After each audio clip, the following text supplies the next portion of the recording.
Balenciaga backlash keeps coming for Kim Kardashian. With the holiday season approaching, brands are attempting to differentiate themselves from the competition. As a result, some brands have clearly lost sight of their morals, and Balenciaga has recently been under fire for some rather bizarre decisions they have made. Balenciaga's new holiday ad campaign featured photos of young children, some as young as toddlers, cuddling plush bears dressed up in a particular outfit. This sounds innocent and harmless, right? But wait until you see the images, and you will right away understand why people were outraged and disgusted by this giant fashion brand. The plush bears were wearing fishnet tops and leather harnesses. This is not something appropriate for kids. It was just so crazy that the brand's campaign revolved around using children in a salacious-themed concept. Not to mention that there were flasks and alcoholic beverages around the children. This brought so much confusion to the public because they didn't know where Balenciaga got this idea. Anyone who's seen the images would immediately question their intention and purpose for doing such a thoughtless act. To make the matter worse, in another ad for one of their hourglass purses, there were printouts that were used as props.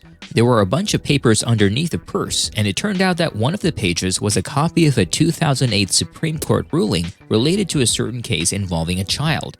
The eagle-eyed critics were quick to point this out and wonder why it was included in the ad in the first place. Can Balenciaga give valid reasons for this that we could understand? What is Balenciaga trying to say in their ads? Because from my vantage point, this did not make any sense at all. Its controversial campaign went viral and got slammed. For weeks now, Balenciaga has been scrutinized for its questionable and inappropriate concept. For such a huge fashion brand, people were beginning to wonder how far they were willing to go for people to keep on talking about them. Everyone who's seen their ads has been calling out the people behind Balenciaga to explain what has happened behind their office doors and how they can come up with this idea. It was just so wild that no one in the company was able to stand up and tell them that what they were doing was wrong. Why did anyone let this happen? And who in their right mind would approve of this? People took to TikTok to express their disappointment and disgust with Balenciaga. They were leaving negative comments and backlashing the company. There was no excuse for the insensitive and callous decision. Perhaps there were a few people in the company who mentioned this, but they were forced to stay quiet or were not important enough to be obeyed. Balenciaga is a successful brand even if they come up with ridiculous ideas on a regular basis. People still bought from them and celebrities continued to promote them, but they've been so blinded by all these successes that they can no longer tell the difference between right and wrong.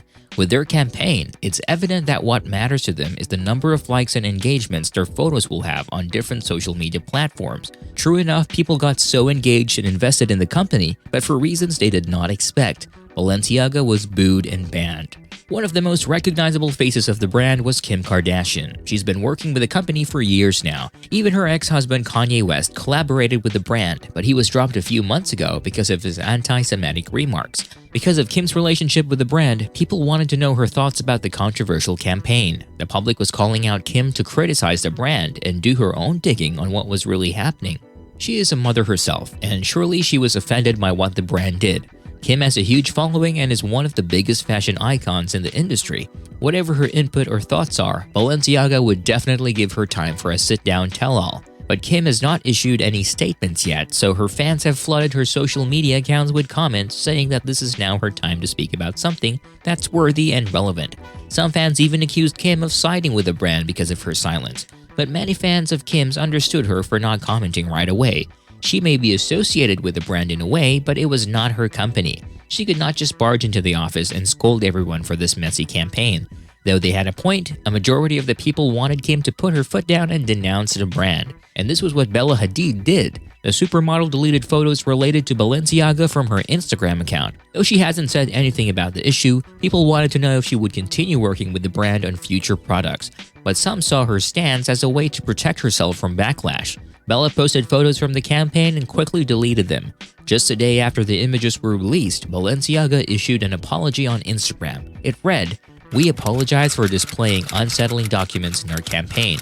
We take this matter very seriously and are taking legal action against the parties responsible for creating the set and including unapproved items for our Spring 23 campaign photoshoot.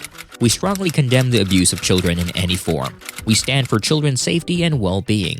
Following the brand's apology, the photographer of the campaign, Gabriele Galimberti, also took to Instagram to address all the hate and criticisms thrown at him.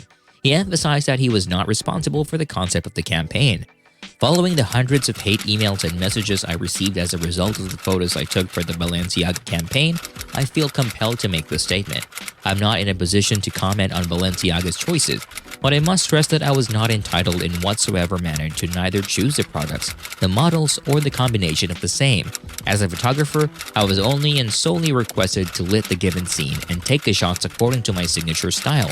As usual, the direction of the campaign and of the shooting is not in the hands of the photographer. I suspect that any person prone to pedophilia searches on the web and has unfortunately too easy access to images completely different than mine, absolutely explicit in their awful content. Lynching like this is addressed against the wrong targets and distracts from the real problem in criminals. Also, I have no connection with the photo where a Supreme Court document appears. That one was taken in another set by other people and was falsely associated with my photos. It looks like Balenciaga was blaming other people for their mishap. The photographer was in no position to interfere with the concept. Nonetheless, all those who were involved in the campaign should recognize their faults. They should stop pointing fingers and let this unfortunate event serve as a lesson for them. But fans would still love to hear from Kim. Perhaps the main reason Kim was not saying anything was that she did not want to have bad blood with the company. Maybe she still wanted to work with them and partner with them. Balenciaga is a big fashion brand, and we know how Kim loved being associated with the big names in the industry. After the brand and the photographer made their statements, Kim finally shared her piece in a series of tweets and wrote, "I've been quiet for the past few days, not because I haven't been disgusted and outraged by the recent Balenciaga campaigns, but because I wanted an opportunity to speak to their team to understand for myself how this could have happened. As a mother of four, I've been shaken by the disturbing images." She continues, "The safety of children must be held with the highest regard, and any attempts to normalize child abuse of any kind should have no place in our society, period. I appreciate Balenciaga's removal of the campaigns and apology. In speaking with them, I believe they understand the seriousness of the issue and will take the necessary measures for this to never happen again." Kim also tweeted that she's currently re-evaluating her relationship with the brand only after Balenciaga's willingness to accept accountability for the campaign, which should never happen in the first place if they've been more mindful and conscious. She was expecting the brand to protect children. People were still unsure of where Kim stood in this controversy. They wanted Kim to drop the product and never be associated with them. But Kim could not easily do this. Of course, she was sad about the campaign, but she could not just decide right away not to work with them. If Kim really wanted to separate from the brand, she would have already made a statement even before it blew up. What's crazy now is that Balenciaga was planning to take legal action against the producers of the campaign for both the Christmas and the Hourglass handbag ads. It was just absurd that the brand would do this. It was just impossible that they didn't know what transpired in the creative department. People are not dumb enough not to know that the people on the upper chain have control over what to release to the public. They made it sound like the campaign was done behind their backs. The producers did not force them to agree with their concepts. The lawsuit would not help them regain the public's trust or revive their integrity. As always, people would move on to the next issue, but for now, Balenciaga would not be on anyone's Christmas wish list. What about you? Are you also boycotting Balenciaga? What other things in them do you find controversial and questionable? And was Kim playing it safe amidst the controversy? Is she afraid that the brand will abandon her as it did to Kanye? Share your thoughts with me in the comment section and stay tuned for more intriguing news. Are you not entertained? If you are, give this video a thumbs up and subscribe to our channel.